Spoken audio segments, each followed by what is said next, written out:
I didn't even see it coming. One second, I was standing in the hallway trying to explain for the 10th time that I wasn't signing over the house.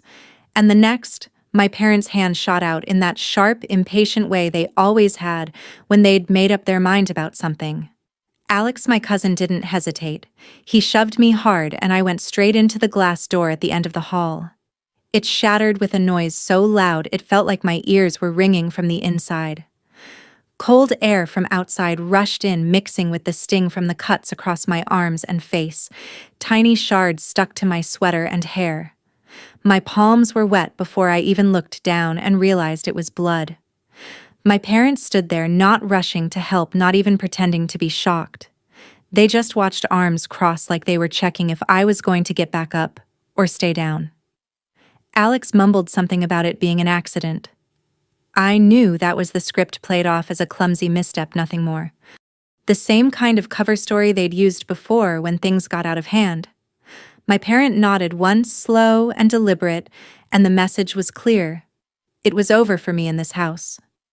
I stepped over the broken frame and into the snow outside, glass crunching under my boots.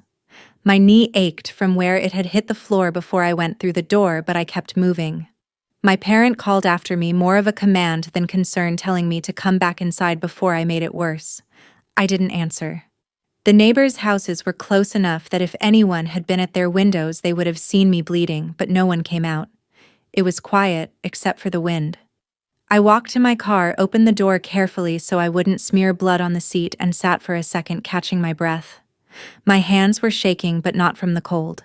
I grabbed the small first aid kit I kept in the glove compartment. The antiseptic wipe burned like hell when it touched the cut on my cheek, and I had to grit my teeth to keep from letting out a sound. I used gauze to wrap my hand where a bigger piece of glass had sliced me. Every move was automatic. Years of military training made it second nature to treat an injury fast and keep moving. The house loomed in my rear-view mirror, lights glowing in the kitchen window. I could picture them inside, probably talking about how I'd finally lost it, how this would be the excuse they needed. It was almost laughable how predictable they were. I turned the key and started the engine. The heater blew weak, warm air over my face. I didn't have a plan in that exact moment, but I had something more important. The decision that I wasn't going to give them another chance to come at me like that. Driving away felt both fast and slow. Street after street, the snow was untouched except for my tire tracks. At a stop sign, I realized I was gripping the steering wheel so tight my knuckles were white. I loosened my hands and flexed my fingers, feeling the pull on the gauze. Denver wasn't far, just over an hour if the road stayed clear. I knew where I could stay for the night. Not with friends.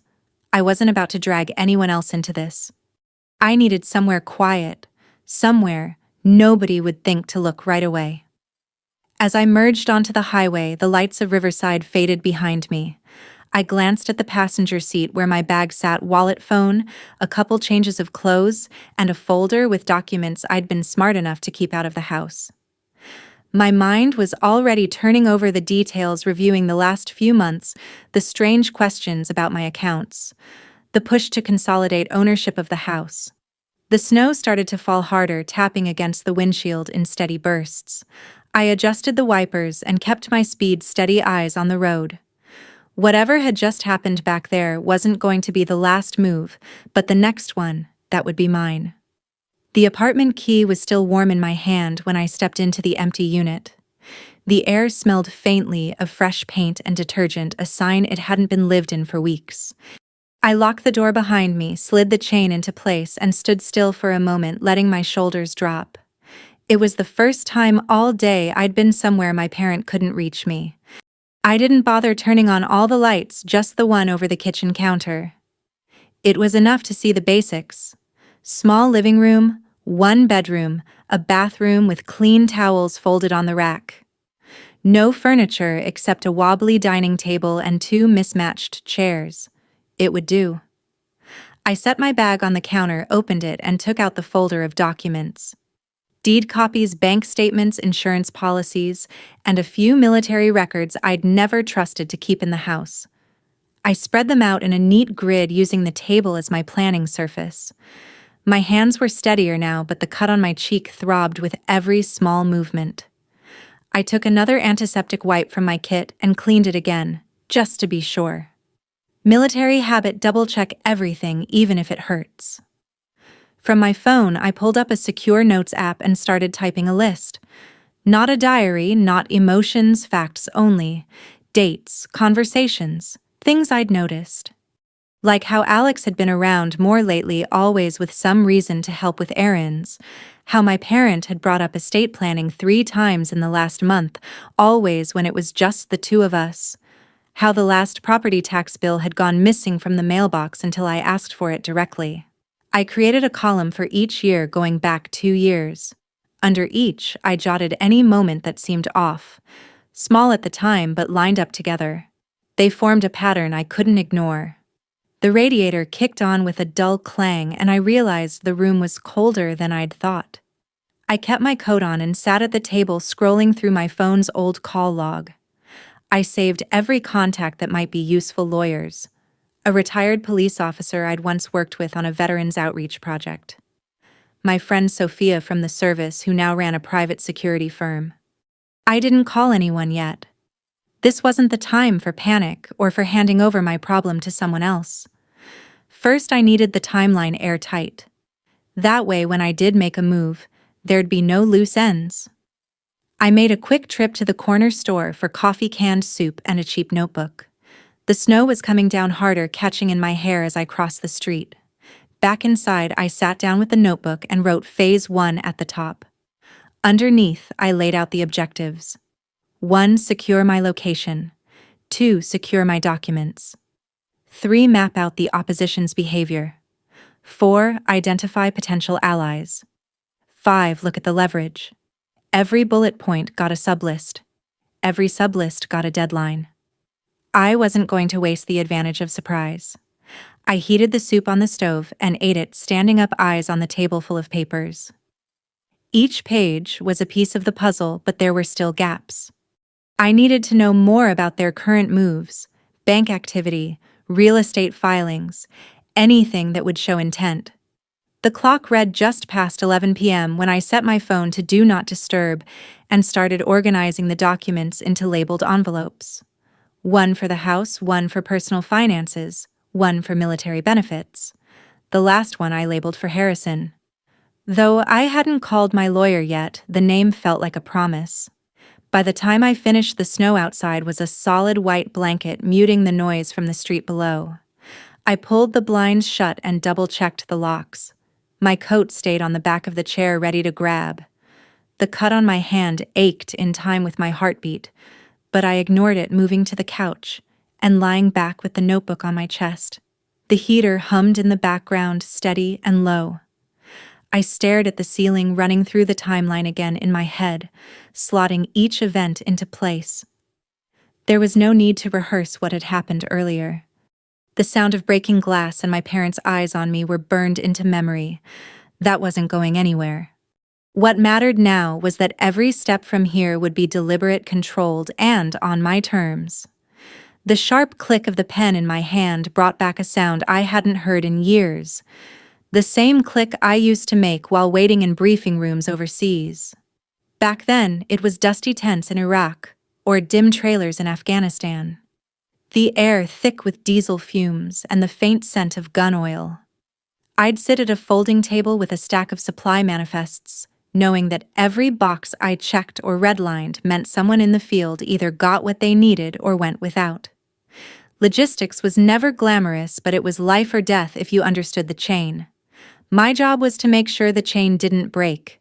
That meant planning 3 steps ahead, building backups for the backups, and never letting anyone know the full scope of the plan unless they absolutely needed to. The enemy could be anyone. Insurgents, corrupt contractors, even people wearing the same uniform. I learned early that trust was rationed more tightly than ammunition.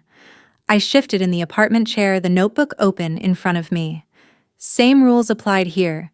Different battlefield, same mindset. My parent and Alex weren't armed with rifles, but they had something just as dangerous. Control over the narrative and a willingness to cross lines without blinking. I thought about the times in deployment when we'd had to move supplies under blackout conditions, relying on night vision goggles and whispered coordinates.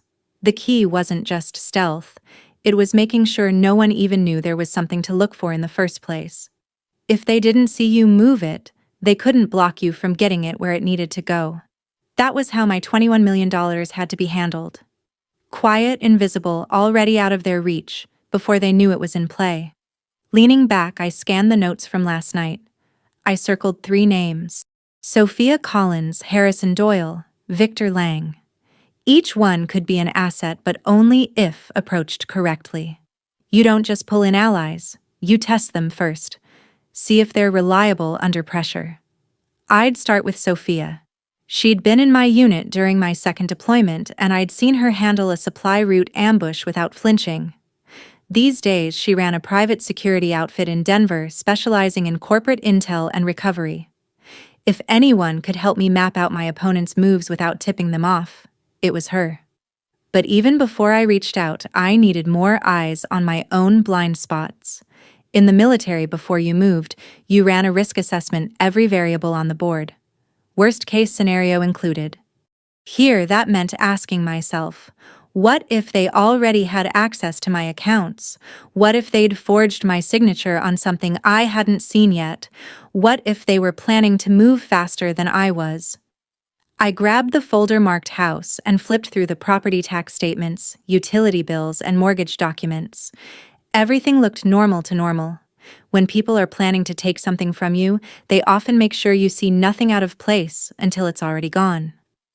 I remembered one op in Afghanistan where our forward operating base was running low on critical medical supplies.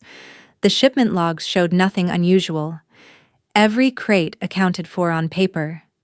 But when the medics opened the boxes, half of them were stuffed with outdated sailing bags and broken equipment. The paperwork was perfect. The reality was garbage. That's when I learned that a clean record can be the biggest red flag of all. The same might be happening here. My parent had always been meticulous with paperwork, almost to the point of obsession. If Alex was feeding her ways to make changes quietly, there'd be no obvious trail. That was where Sophia's skill set came in. I picked up my phone and typed out a message. Short and direct. Need to meet. Sensitive. Secure location. Call from a clean line. I didn't sign it. She'd know who it was. Years of working together built a kind of shorthand you didn't have to explain. While I waited for her reply, I went through the personal finances envelope. Investments, savings accounts, pension details, military benefits, all intact. But intact didn't mean safe. If they could get a forged power of attorney, they could start moving funds before I even knew. My next note in the margin: shift assets ASAP, create new trust, non-family trustee. The radiator popped and hissed in the corner. The sound oddly similar to the pressure release on a transport truck's air brakes. My mind kept cross-referencing past missions convoys, supply swaps, covert drop-offs. Every one of them boiled down to the same principles. Secure your resources, know your terrain, and control the flow of information. A buzz from my phone broke the rhythm. Sophia had texted back. Call in 30.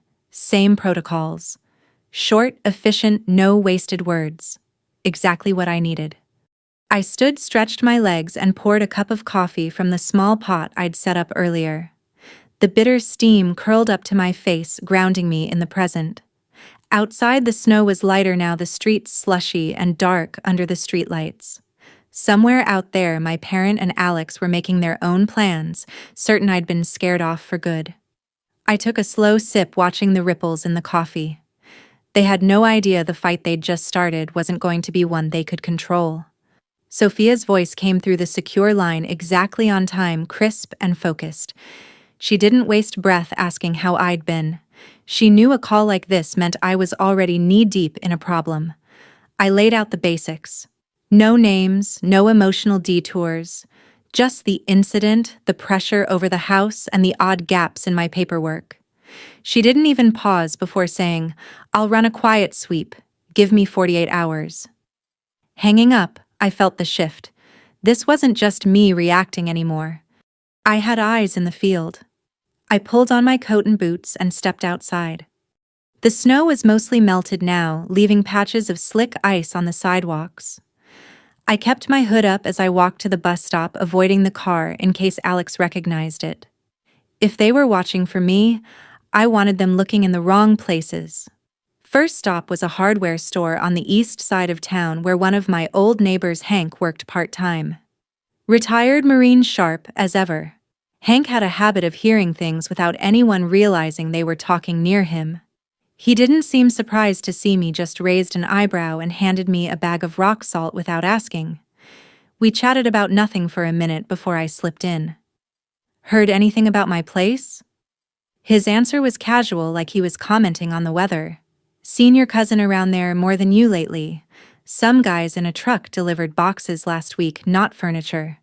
That was enough to confirm they were moving things in or out, possibly setting up for a bigger change. From there, I walked 2 blocks to the coffee shop where Eleanor's bridge club met every Thursday morning. It wasn't Thursday, but the owner, Diane, kept a mental record of her regulars. Over a cup of black coffee, she told me Eleanor had been there 2 days ago with a man Diane didn't recognize, not Alex. Said they talked for an hour about property opportunities. Diane's voice dipped lower when she added, "She paid cash for her coffee. Never does that." I thanked her, left a generous tip, and made my way to the public library. The quiet hum of the building was a cover for what I was there to do: use one of their public computers to search county property and court records. Nothing under my name had changed yet, but I flagged a recent query. My parcel number had been pulled up 3 times in the last week from an IP address linked to a law firm in Riverside, not mine. I wrote the firm's name down, tucked the note into my wallet, and kept digging. Mortgage, taxes, utilities, everything still active in my name, but the activity log showed the utilities had been accessed online by someone other than me. Either they had my login or they'd guessed their way in. Both options told me the same thing: they were getting ready to make a move. On the way back to the apartment, I stopped at a small print shop. The owner, a guy named Jamal who'd done work for the VFW, made me 3 sets of color copies of all my key documents. I paid in cash and asked him to seal each set in separate envelopes. One I kept. The other 2 I'd place in different safe locations that night. Back inside the apartment, I laid everything out on the table and started marking up a large sheet of paper like it was a mission map.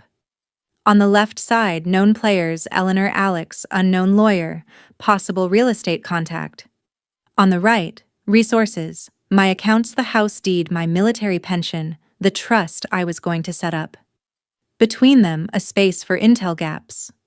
I drew lines connecting the pieces, marking each with notes. Alex, present during incident. Eleanor, meeting with unknown man. Boxes delivered, possible removal or staging. The gaps stood out like unlit areas on a satellite map. That was where I needed Sophia's report to fill in the dark.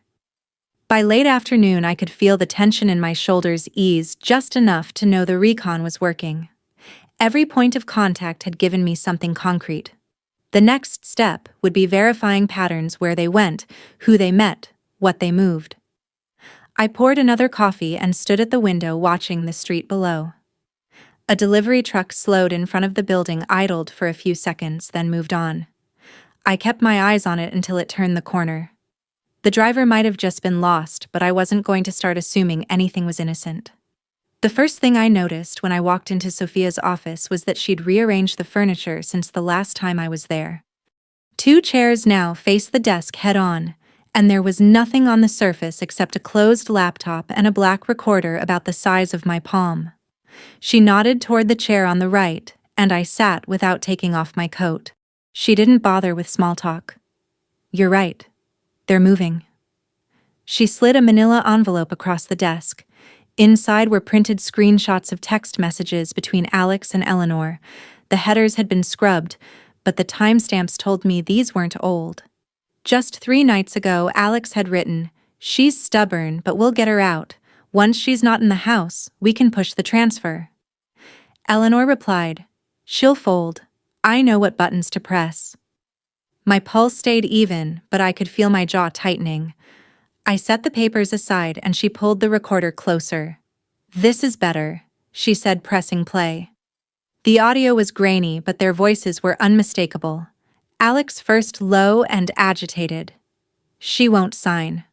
We might have to force it." Then Eleanor calm as ever. "She'll be out soon. Just keep the paperwork ready." There was a pause.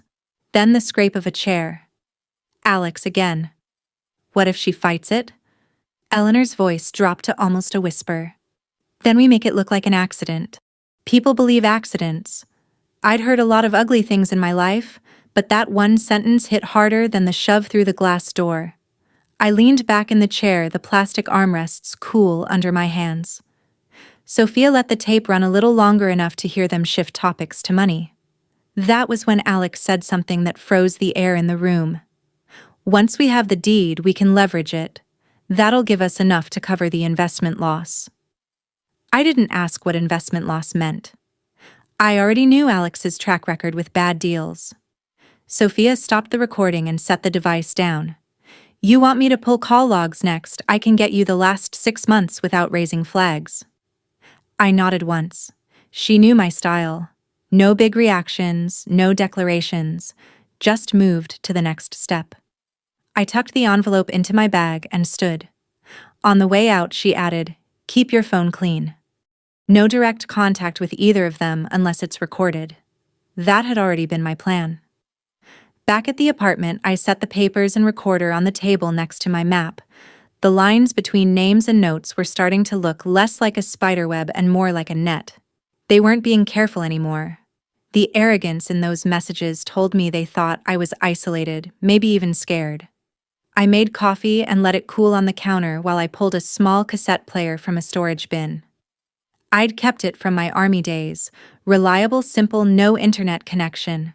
I copied the audio from Sophia's recorder onto a fresh tape, then labeled it Primary Evidence 01.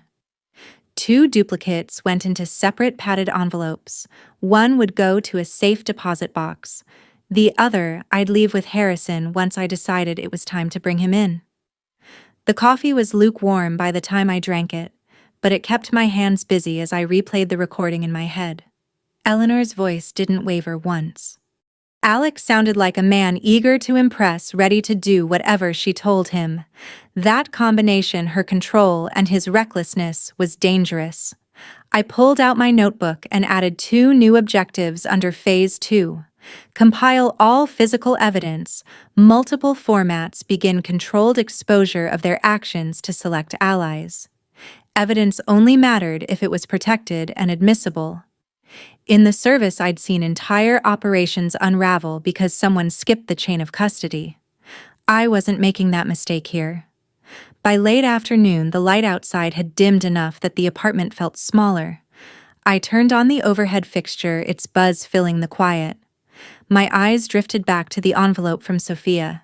The text messages were damning, but the tape was the kind of proof one could explain away. The cold precision in Eleanor's voice was the same tone she used on me when I was a kid, telling me what I was allowed to want. I slid the recorder into my coat pocket and grabbed my keys. There was one more place I needed to stop before the night was over: a storage unit on the edge of town. I'd rented it under a Shell LLC years ago, mostly to keep extra gear and a few keepsakes I didn't trust to leave anywhere else. Tonight, it would become the first vault for what I was collecting. The wind had picked up by the time I stepped outside, carrying the smell of snow again. I locked the apartment door and walked to my car, head down, one hand in my pocket on the recorder. It felt heavier than it was. The storage unit door rolled up with a metallic groan echoing in the empty corridor. Inside, the cold bit at my hands as I stepped over boxes and crates I hadn't touched in years. In the back corner, under a faded army duffel, was a waterproof case with a combination lock. I spun the dials, popped it open, and slipped the cassette and one set of document copies inside.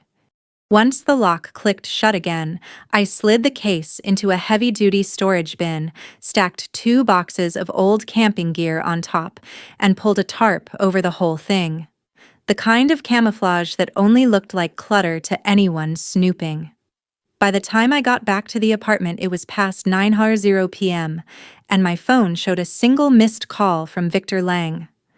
I'd left him a secure voicemail earlier in the day hinting at a time-sensitive asset shift. Victor wasn't just a financial advisor. He'd worked with military families for 2 decades, and he knew exactly how to move money without setting off alarms. I called him back from the secure app. "I need everything pulled from my existing accounts," I said. Liquid then moved into a new trust under an independent trustee. No family connections, no loopholes. His voice didn't change pitch. "We can do that. I'll draft the trust agreement tonight. You'll need a name for it. Reynolds Veterans Women Fund." I replied without hesitation. It sounded like the kind of legitimate nonprofit no one would question because it was going to be one. Only this one would have my assets as its foundation locked away from anyone who thought they could leverage them. Victor asked a few more verification questions, then got to the point. "Once we initiate the transfer, you've got about 24 hours before anyone who's monitoring will see the accounts go dark. That's all the time I need," I told him. We ended the call, and I immediately rang Harrison Doyle. He'd been my lawyer for over a decade, a man who treated every case like a chess game. I didn't explain the whole situation, just told him we needed to finalize a trust filing and put in place a defensive estate structure. He agreed to meet me first thing in the morning.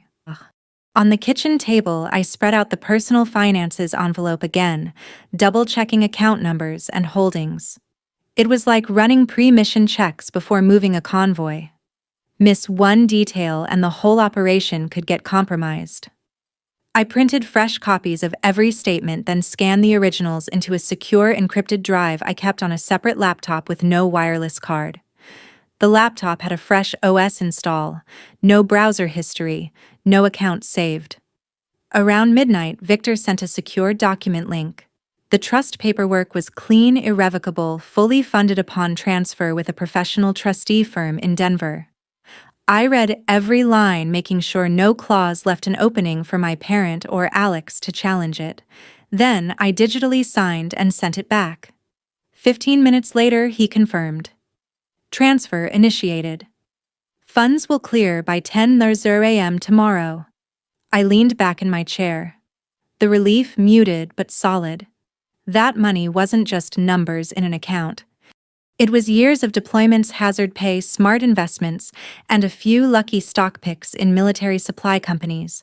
It was also my safety net. And now, it was untouchable. Still, there was more to secure. The house wasn't just a structure. It was history. My father had built it himself after leaving the Navy, and I wasn't about to let it get pawned off to cover Alex's mistakes. That meant getting ahead of whatever paperwork they were drafting. I drafted an affidavit stating I had no intention of selling, transferring, or gifting the property, and that any such document with my name on it would be fraudulent. Harrison would file it with the county clerk in the morning, adding another layer of defense. Before shutting down for the night, I sent Sophia a short update. "Funds moved, trust locked, house affidavit in motion." She replied with a thumbs-up emoji, the only time she'd allow herself to use one. I set the burner phone on the counter, made a pot of coffee, and sat at the table with my notebook. Under Phase 2, I crossed off shift assets and established trust. 2 solid wins. The rest of the page was still full of open objectives. But for the first time since I'd left the house, I felt like the ground under me was steady. Outside, the streetlights glinted off wet pavement, the snow almost gone now. Somewhere across town, Eleanor and Alex probably still believed my money was within reach. They'd find out soon enough that it wasn't, and by then, they'd have bigger problems. The courthouse lobby was warm enough to make me peel off my gloves, but I kept my coat on. Harrison was already there, holding a folder that looked too thin for the amount of work I'd just dropped on him. We didn't bother with pleasantries. He handed me a single-page draft, my affidavit against any unauthorized transfer of the house. It was clean, direct, and left no space for creative interpretation. "I'll file it today," he said. "From this point on, you don't speak to them directly. Every word goes through me." That had been my plan all along. In the Army, rules of engagement weren't just about when you could fire. They were about how you kept control of the fight. Same here. No yelling matches, no hallway confrontations, no answering just one quick question calls. Every communication would be documented, routed, and preserved as evidence. Back at the apartment, I swapped my main phone's SIM card for a prepaid one. The old number would stay active, but I wouldn't be touching it. Harrison would field anything that came through. My new number went to exactly 3 people: Harrison, Victor, and Sophia. By mid-afternoon, I'd already tested the system. Alex sent a text to my old number. "We need to talk. Don't make this harder than it has to be." 30 seconds later, Harrison forwarded me a screenshot with the note documented. A few hours later, another one came through. "You're not thinking clearly. This is family. Don't ruin everything." I didn't reply. Harrison logged it, time-stamped, and filed it in a new folder labeled Harassment, Alex Reynolds. I also kept my own parallel record, not because I didn't trust Harrison. He was meticulous, but because you never rely on just one set of files. I wrote down each message in my notebook, noting tone, wording, and whether it was sent during business hours or late at night. Patterns matter in court, and they also tell you when someone's rattled. Sophia called just after 5 Sotorisro, got a tail on Alex for the last 2 days. He's been at your house twice, but no sign he went inside. He's also met with that unknown male from the coffee shop sighting. She paused. Guy's name is Marcus Hale, real estate broker, not the good kind. That connected more dots than I liked. A broker meant they were already thinking about listing or leveraging the property. And Hale had a reputation. Sophia described him as the type who could get a condemned warehouse sold for double market value if he found the right buyer in the right hurry. The next call was Victor. "Funds cleared to the trust this morning. The trustee's office has everything they need. Anyone trying to challenge will hit a locked door." His tone was matter of fact, but I knew it was his version of a victory lap. With money locked and the house affidavit in process, the role became my shield. If they wanted to get to me, they'd have to go through a wall of legal protocol. That alone would slow them down. But slowing them wasn't enough. I needed them to start making mistakes. I decided to test the waters. Using my old phone, I sent Harrison a short statement for him to pass along to Eleanor. Any matters regarding property or finances must be addressed in writing to my attorney. That's it. No emotion, no explanation. The kind of line that sounds harmless but carries weight. By evening, Harrison forwarded me her reply. "You don't have to be like this. We can still work it out between us." The wording was almost soft, but I recognized the undertone pressure masked as concern. I closed my notebook after logging it.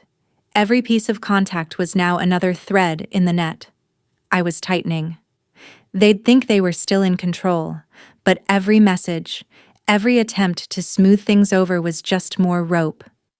The next morning, the smell of strong coffee was still in the air when Sophia texted Alex at Chamber of Commerce real estate breakfast. "Marcus Hale present public event." I didn't waste time. I pulled on a blazer, tied my hair back, and left the apartment with a folder tucked under my arm. The event was at a mid-tier hotel on Main Street, the kind that smelled faintly of lemon cleaner and overbrewed coffee. Rows of round tables filled the conference room, each with a little placard announcing the local businesses seated there. I walked in without signing the registration sheet, scanning the crowd as if I belonged. Alex spotted me before I saw him. His eyes widened, then narrowed in that way people do when they're trying to decide if they should smile or glare. I didn't break stride, just walked to the coffee station and poured a cup like I had every right to be there. Hale was next to him, leaning in to say something, but I could see Alex's attention shift fully to me. That was the first win, pulling his focus without speaking a word. I took a seat at an empty table near theirs, set the folder down where he could see it, and started jotting notes on a legal pad. I didn't look at him directly, but I knew he was watching. The folder didn't actually hold anything sensitive. It was filled with blank paper, but the point was never about the contents. The point was to make him wonder. During the introductions, I clapped politely for each speaker, sipped my coffee, and kept writing. Out of the corner of my eye, I caught Hale leaning toward Alex again. Alex's jaw was tight. Perfect. When the meeting broke for networking, I took my coffee with me and passed by their table slowly enough for Alex to get a good look at me. He opened his mouth like he was going to say something, but Hale put a hand on his arm, stopping him. I didn't stop walking. Outside, the air was cool and I could hear the faint hum of Main Street traffic. Sophia was parked a block away watching from her SUV. I got in the passenger seat and handed her the coffee cup still half full. "He didn't like that," I said. She smirked. "Good. Keep him off balance." We drove past the hotel once more before heading back. Through the glass front, I saw Alex at the registration table talking fast to the coordinator. Maybe he was asking who invited me. Maybe he was trying to figure out if I was working with someone in the room. Either way, it was time he started questioning his own footing.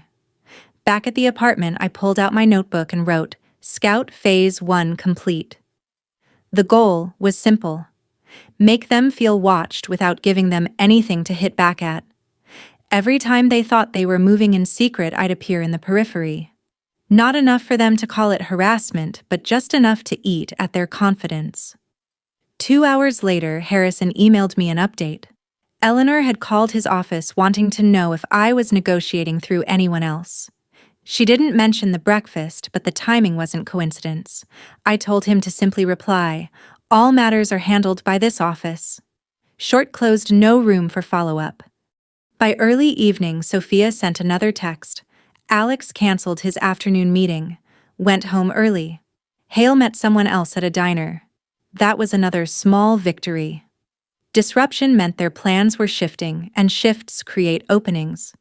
I spent the rest of the night quietly reorganizing my files. Not because they needed it, but because the process kept my mind sharp. Every time I heard the cassette tape click in my thoughts, Eleanor's calm voice planning an accident, it reminded me why precision mattered. Out on the street below, a delivery van idled for a few minutes before pulling away. I watched it from the window, calm, patient, already thinking 3 moves ahead.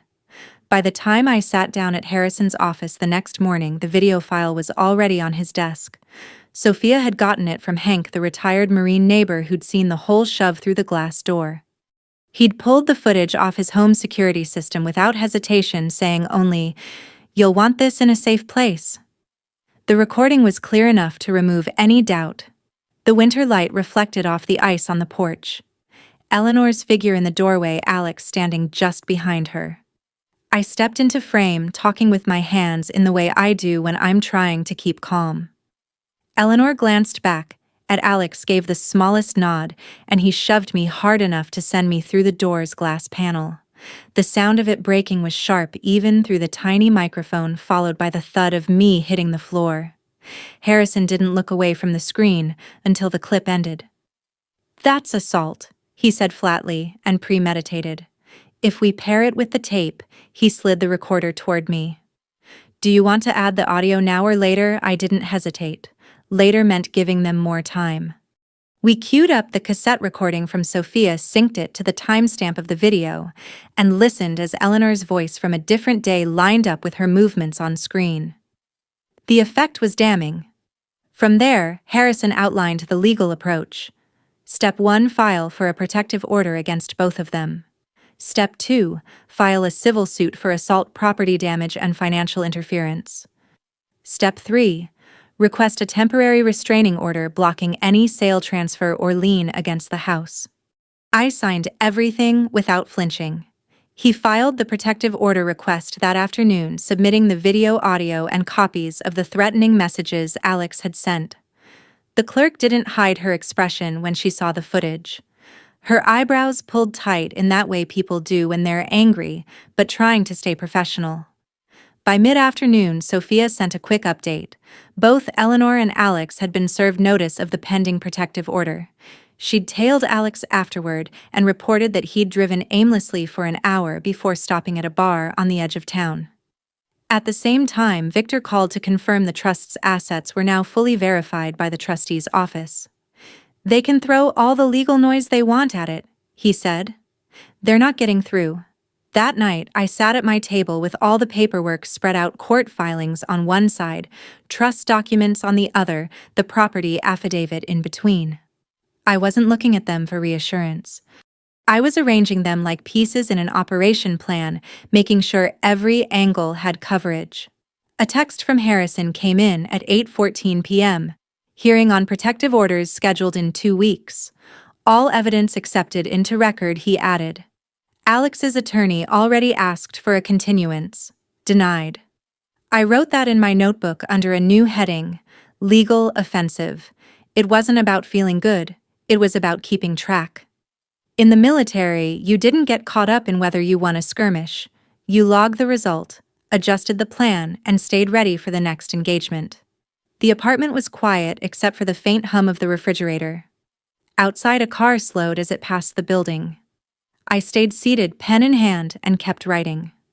Victor's call came early before the sun had cleared the rooftops. You were right to move fast, he said. Alex just tried to initiate a land purchase through a shell account using a loan application that lists your house as collateral. I sat up straighter in my chair. How he submitted a forged authorization letter. Not your signature, but close enough someone might believe it if they weren't looking closely. Can you block it? Already done, Victor replied. The bank froze the account. I also flagged the broker Hale as a high-risk partner. That should slow him down. The efficiency reminded me of intercepting bad intel before it reached command. Clean, quiet, no announcement. After hanging up, I called Harrison and filled him in. He told me to send him a copy of the bank's freeze notice for the lawsuit file. We'll add attempted fraud to the claims, he said. By late morning, Sophia texted Alex, meeting with Hale again. Both looked tense. 10 minutes later, she sent another update. Hale on phone, pacing in parking lot, Alex smoking, not talking. That was a good sign they weren't aligned. I decided to add pressure. I drove to the county clerk's office and pulled public business filings. It didn't take long to find that Hale had 2 LLCs in his name, one in good standing, the other delinquent on taxes. I printed both reports. They weren't ammunition yet, but they would be. On the way out, I ran into Diane from the coffee shop. She glanced at the folder in my hands, then leaned closer. Your cousin was in here yesterday, she said, arguing on the phone about money. Sounded like someone was telling him no. That was enough to confirm what Victor had told me. They were running into walls, and those walls were mine. Back home, I laid the new documents on the table next to the growing evidence stack. Hale's delinquent LLC gave me another angle. If he was desperate, he might make a mistake that would drag Alex down with him. Victor called again that afternoon. One more thing, he said. I checked Alex's credit report. 2 cards maxed, 1 in collections. He's leveraged to the teeth. Without that house's collateral, his latest deal's dead. I wrote it all in my notebook, not because I needed reminding, but because keeping records was part of the discipline. Each entry was another checkpoint in the operation, proof the mission was advancing. At dusk, Sophia sent one last update. Alex dropped Hale off, drove straight home, no stops. I pictured him sitting in that house, probably on the phone with Eleanor, both of them trying to figure out why nothing was going the way they'd planned. The thought didn't make me smile. It made me focus. I ironed my navy slacks before sunrise and slid the cassette into a clear evidence pouch, the kind with a tamper seal you can spot from across a room. The courthouse doors opened at 8 on the dot. Harrison met me by the elevators with a nod, and the same thin folder that somehow kept expanding every time I saw it. We didn't rehearse. There was nothing to add. The filings spoke for themselves. The hearing room was smaller than television makes it look, fluorescent lights, scuffed carpet, a clock that ticked a half-second too loud. The judge walked in right on time. Gray hair, pulled back, glasses low on her nose.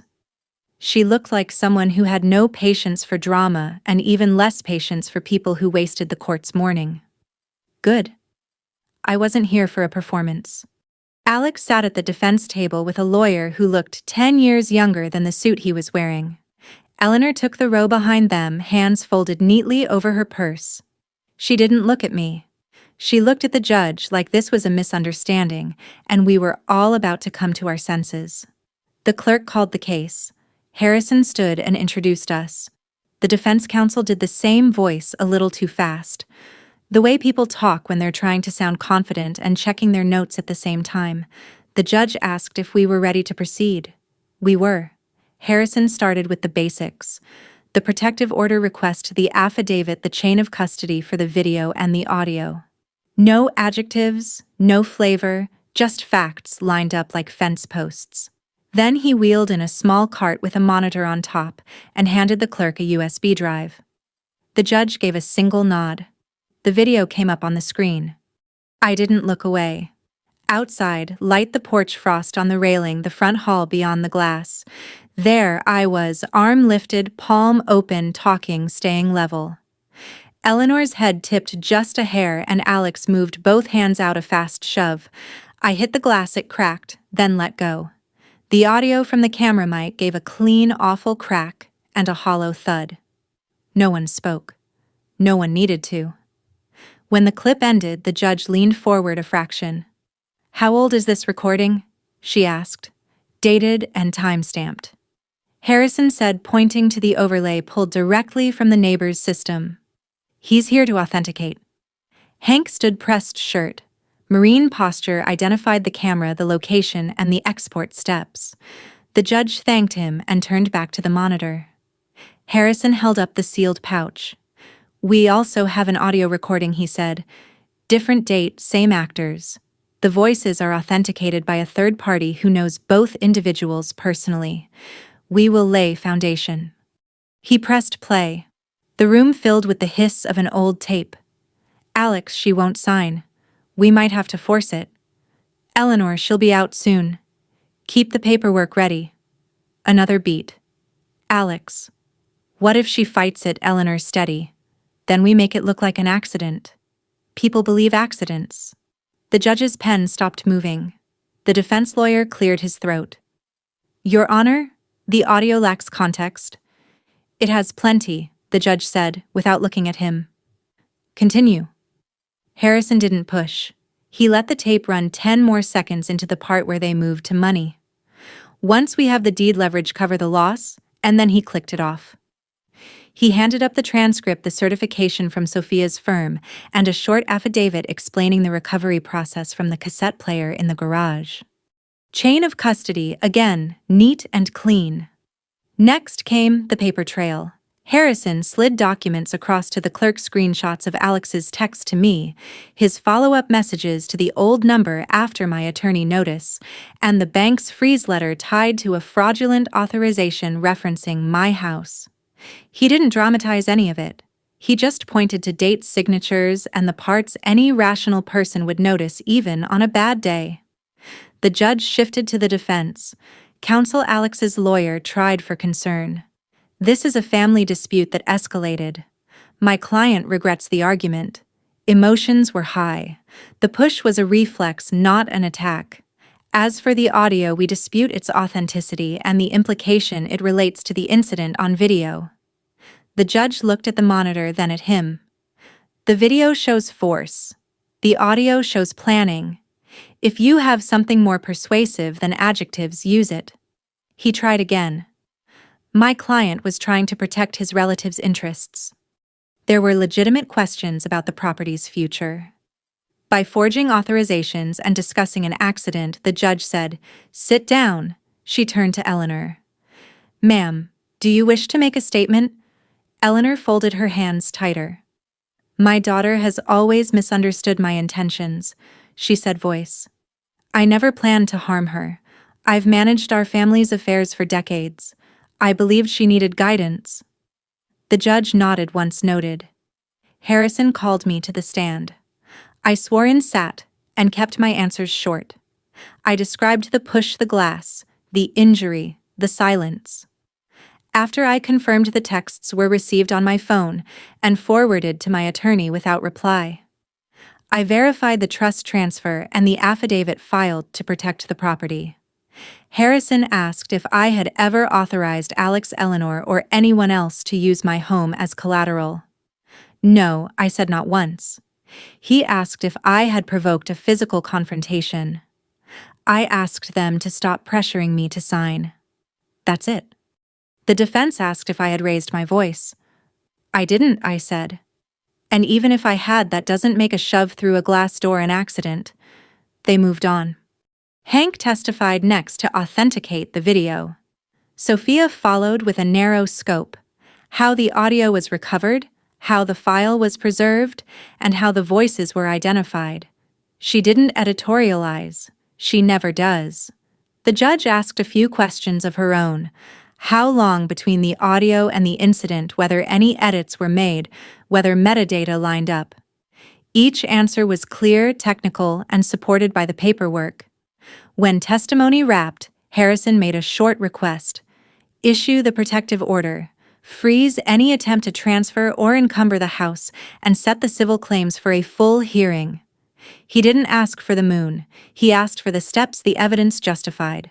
The judge took a moment flipping through the stack, stopping at the transcript, then at the freeze letter, then at the still frame of the shove.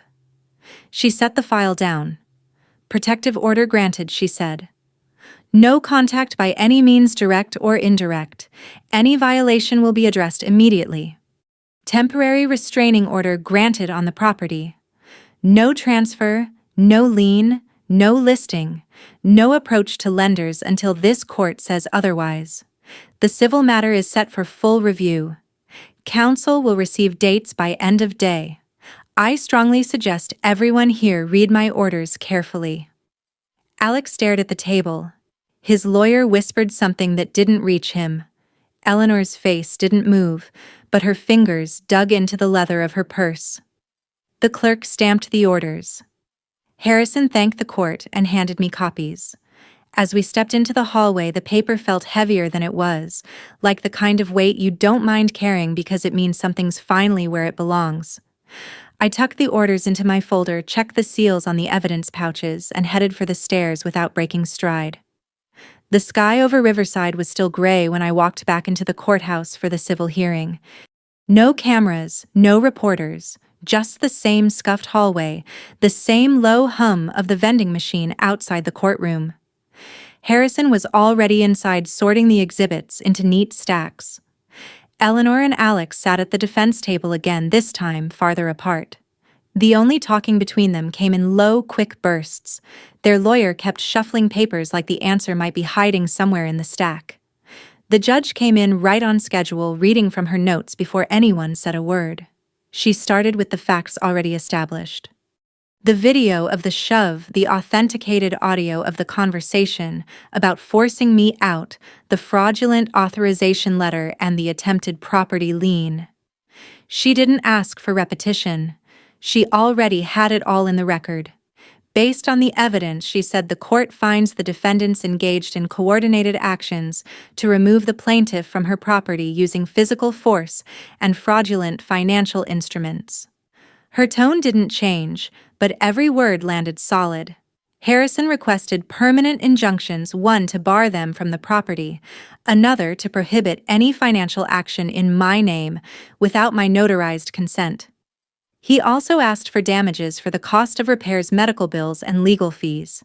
The defense tried to minimize. This was a family conflict, the lawyer said. Our clients regret the escalation and are willing to work toward reconciliation without further legal penalties. The judge looked up from the file. Regret is not a defense against assault and fraud. It's also not the purpose of this court to mediate family relationships. We deal with actions, not intentions. She granted both injunctions in full. She ordered Alex to pay damages for repairs and medical costs, and Eleanor to reimburse legal expenses tied directly to the fraudulent transactions.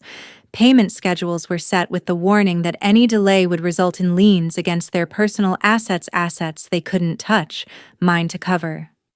When the judge read the final order, the sound of the gavel wasn't dramatic. It was a flat, sharp tap, like closing a case file.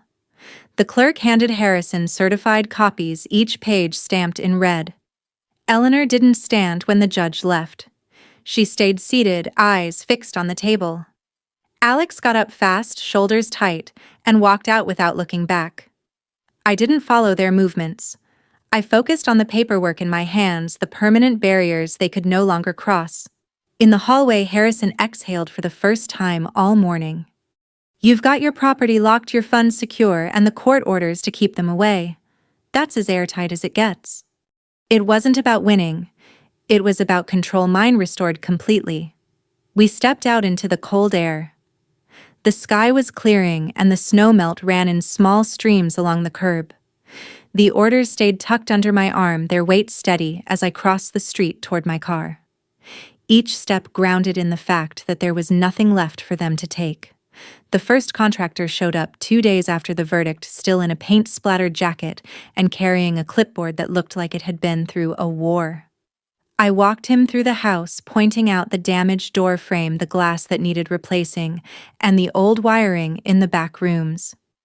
He gave me a rough estimate, then asked the question I'd been waiting for. "So what are you turning this place into?" "A training center." I said, "For women veterans and women dealing with hostile family situations somewhere they can learn skills, get resources, and not have to explain themselves." By the following week, the sound of hammers and saws filled the rooms. Fresh drywall went up, new locks were installed, and the front porch got reinforced glass instead of the fragile kind that had shattered under Alex's shove. Every nail driven felt like a line drawn. This space was mine, and it was staying that way. I moved in a few basic pieces of furniture. Nothing fancy, just solid and functional. The dining room became a conference space. The den turned into a small classroom with a whiteboard, folding tables, and enough chairs for 12 people. The upstairs bedrooms were cleared out to make room for temporary stays, clean beds, stocked closets, and secure storage for personal belongings. Sophia came by one afternoon leaning against the doorway with her arms crossed. "Place looks good," she said. "You're going to need a sign." I'd already ordered one simple black lettering on brushed steel. "Reynolds Center for Women Veterans." It arrived the next day and we bolted it to the front wall together. The opening was small and quiet. No ribbon cutting, no speeches, just a few friends, a couple of other vets, and a fresh pot of coffee on the counter. We sat around the conference table, swapping stories that didn't need to be explained twice. Late that evening, after everyone left, I locked up and went through the mail stacked on the hallway table. In the middle was a plain envelope with no return address. Inside, a single photograph, me as a kid, standing in front of the house with Eleanor, both of us smiling. No note, no date written on the back. I set it down on the table without a word. The walls around me were solid, the locks secure, and for the first time in a long time, the space felt exactly like it should. The photo stayed on the table overnight. In the morning, I slid it into a folder along with the rest of the documents I'd kept from the case. It wasn't evidence anymore, just part of the record. Everything had a place now, and that folder belonged in the locked cabinet in my office upstairs. With the cabinet closed, I sat at the desk and opened my notebook. The same one I'd been carrying since I left this house the night of the glass door. Page after page was filled with dates, names, actions, and results. I went through each entry, slowly drawing a line through the ones that were finished. Protective order granted. Line, property locked. Line, trust secured. Line, renovations complete. Line. Outside, the first snow of the season was starting to fall, drifting in quiet sheets over the yard. The new reinforced glass at the front door caught the light differently, bending it instead of letting it pass straight through.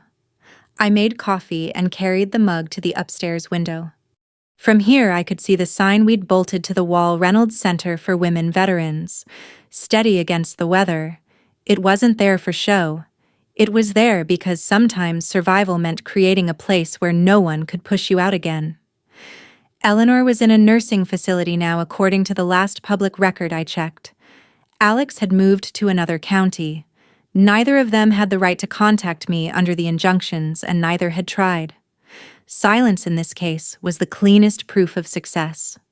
The day passed without interruption. Visits from two women interested in the center's programs, a quick delivery of training manuals from a local nonprofit, and a phone call from Victor confirming the trust's quarterly report. Every detail was on track, every safeguard holding. By evening, the snow had piled up on the porch railing. I stood in the doorway looking out at the quiet street, then closed and locked the door behind me. Justice didn't need to shout. It didn't need to make a scene. It needed to be accurate, deliberate, and final. And standing there with the lock set and the house warm, I knew I'd hit every mark. The house was quiet except for the low hum of the heater. I walked through each room, slowly touching the edges of the door frames, the cool surface of the new glass, the sturdy lock on the front door. Every part of it was intact, because I'd made it that way step by step, without noise, without wasted motion. It wasn't about getting even. It was about making sure no one could undo what I'd built. Revenge fades. Control lasts.